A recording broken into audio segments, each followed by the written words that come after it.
कभी अचानक से ही प्रोग्राम बन जाता है हलीम खाने का या दिल चाहता है कि हलीम रेडी करें, तो उस वक़्त ज़हन में यही आता है कि छिली हुई गंदम रेडी करने में काफ़ी टाइम लगेगा। तो इसका हल यही है कि आप उसमें गंदम की बजाय उसका दलिया ऐड करें और इसमें मैं डालूँगी 7 चने की दाल। सिर्फ़ ये 2 ही इंग्रीडिएंट्स होंगे मेन, जिनके साथ बनेगा बहुत ही मज़ेदार सा टेस्टी हलीम, जो कि झटपट ही बन के रेडी हो जाएगा। आपको बहुत ज़्यादा मेहनत नहीं करनी पड़ेगी और इसको बहुत ज़्यादा घोटने की और बहुत ज़्यादा टाइम तक कुक करने की। तो उसके लिए रेसिपी को फुली वॉच कीजिएगा और अगर फर्स्ट टाइम वॉच कर रहे हैं तो चैनल को सब्सक्राइब कर दीजिएगा। मैंने एक पतीली ली है, उसमें तकरीबन मैंने 4 टू 5 टेबलस्पून कुकिंग ऑयल डाला है। आप घी डालना चाहें घी भी ले सकते हैं। तो इसे हल्का-सा गरम होने देंगे और उसके बाद मैंने लिया है मसाला, हलीम मसाला लिया है मैंने। उसका मैंने रेसिपी मिक्स जो दालों वगैरह के साथ होता है वो नहीं लिया, हमें ये मसाला ही चाहिए, ठीक है? उसका पूरा पैकेट एक मैंने लिया है और उससे मैंने हल्का-सा ही फ्राई करना है, तकरीबन 30 टू 40 सेकंड तक, इससे ज़्यादा नहीं। अगर ज़्यादा करेंगे तो इसका कलर जो है वो डार्क हो जाएगा और फिर जो हमारा हलीम है उसका कलर भी अच्छा नहीं आएगा। तो अभी इसमें मैं चिकन ऐड कर रही हूँ। आप बीफ या मटन के साथ भी रेडी कर सकते हैं, आपकी अपनी चॉइस है। लेकिन उस सूरत में आप जो है वो पहले उसे मीट को थोड़ा सॉफ्ट होने दीजिएगा और उसके लिए पानी थोड़ा ज़्यादा ऐड कीजिएगा। चिकन को मैंने इस तरह से भून लेना है, हल्की आंच पे ही हम भूनेंगे ताकि मसाला भी ना जले और इसका कलर अच्छी तरह से चेंज हो जाए और चिकन जो है वो उसकी कुकिंग के बाद जो है वो स्मेल ना आए। तो मैंने स्लो फ्लेम पे इसे इस तरह से मसाले के साथ फ्राई किया है। तो अभी तकरीबन मुझे 6 से 7 मिनट हो गए हैं बिल्कुल हल्की फ्लेम पे इसे फ्राई करते हुए। तो फ्लेम को मैंने हाई नहीं किया। अच्छी तरह से भून लेने के बाद अभी हम इसमें पानी ऐड करेंगे। पानी आपने ऐड करना है दाल और जो दलिया हमने लिया है उसे सॉफ़्ट करने के लिए।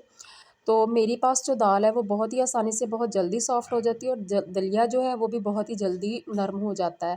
तो मैंने इसलिए 1 लीटर पानी लिया है। अभी मैं आपको बताती हूँ कि 1 पैकेट रेसिपी मसाला जो है हलीम का, उसके लिए मैंने दाल कितनी ली है। मैंने 1 कप फुल भर के दाल ली थी, उसे अच्छी तरह से धोने के बाद हाफ़ ऑवर के लिए भिगो दिया था।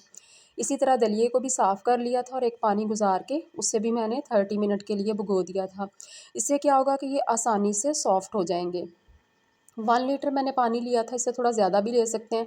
अभी इसमें 2-3 उबाल आ चुके हैं, तो अब मैं इसमें जो मैंने दाल और दलिया भिगो के रखा था वो मैंने ऐड कर दिया है।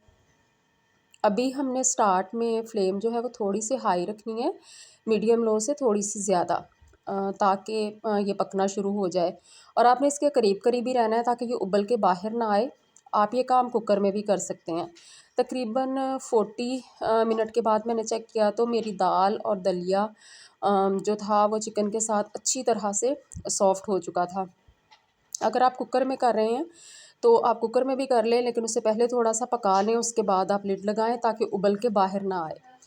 तो अभी मैंने इस हलीम को ट्रांसफ़र कर लिया था, ठंडा कर लिया था मैंने, चिकन को डीबोन कर लिया था, हड्डियाँ अच्छी तरह से केयर के साथ अंदर से निकाल दी थीं, कोई भी हड्डी अंदर नहीं रहनी चाहिए। हड्डी के साथ मीट इस्तेमाल करने का फ़ायदा ये होता है कि उसका फ्लेवर बहुत ही मज़े का आता है, क्योंकि हड्डियों से एक अपना जूस होता है उसका, जिससे जायका बहुत मज़े का आता है। तो देखिए कितना खूबसूरत कलर आया है और एकदम इतना, मैंने जस्ट, आप यकीन करें कि 30 सेकंड के लिए ही 2 बार मैंने मिल्क शेक बनाने वाला जो जग होता है ना, ब्लेंडर होता है जो, उसमें डाल के इसे 30 सेकंड के लिए ही चलाया था। तो ये अच्छे से सॉफ्ट हो चुका है। चिकन को भी आप छोटे-छोटे पीसेस में करके साथ ही ब्लेंड कर लीजिएगा और इसे आपने दोबारा पकाना है, इतना कि इसमें अच्छी तरह से 2-3 बार उबाल आ जाए और ये पक जाए और अच्छी तरह से गर्म भी हो जाएगा, क्योंकि हमने ठंडा करके ही इसे ब्लेंड किया था। हलीम हमारा रेडी हो चुका है, बिना ज़्यादा झंझट और मेहनत के आप तली हुई प्याज, अदरक, हरी मिर्चें, हरा धनिया और लेमन जूस इसके ऊपर ऐड ज़रूर कीजिएगा और चाट मसाला। तो इस रेसिपी को इस तरह से आप ट्राई कीजिएगा शान मिक्स मसाले के साथ, बहुत ही मज़ेदार झटपट बनकर रेडी हो जाएगा। और इसके साथ ही आपसे एक रिक्वेस्ट है कि प्लीज़ मेरे चैनल पे विज़िट कीजिएगा, मेरी अदर वीडियोज़ भी वॉच कीजिएगा और लाइक कीजिएगा। अल्लाह हाफ़िज़।